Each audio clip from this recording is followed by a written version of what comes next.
Kaupod ta si Mr.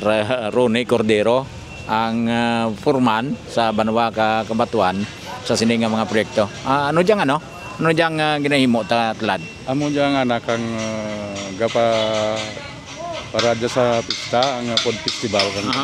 So bali mga kiosko. Kiosk dyan. Bilog nga Teen Spark, ubuson dya ka plastaran ka kiosko? 25 lang ka kan. 25 kasto. So ako pante na, puno na? May mga occupants na? Saan o masugod aton nga food fest? Ang may ko kapang kung saan pa dyan. 20 August. Nga last dito August.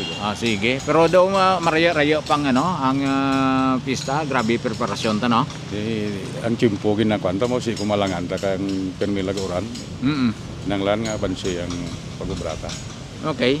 So amo dya ang aton nga mga tambara. Ano ang sini? Ang himo sang kiosko may trapal ta. Ay trapal. Kawayan. So bilog nga part kang ka Teen Spark o kon tuwala nga side o ang wairan. May bilog niya Bilog. Pero abri ang sa babaw na para makasungawon. Te lad ti ururan makapikto is trabaho ta.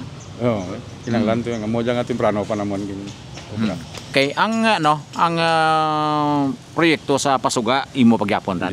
May kontraktor. May lain nga kontraktor.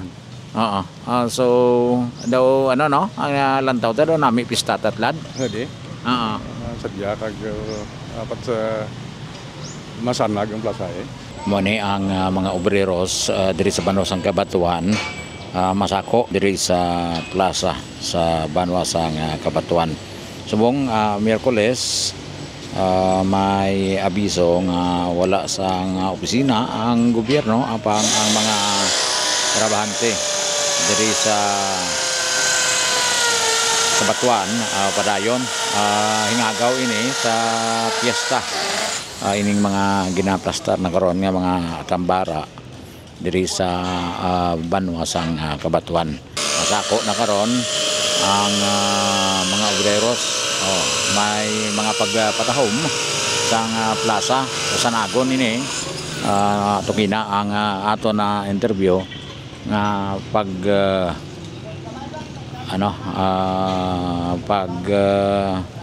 dugang sang mga poste sang suga sa palibot ng plaza sa Banwa sang Kabatuan.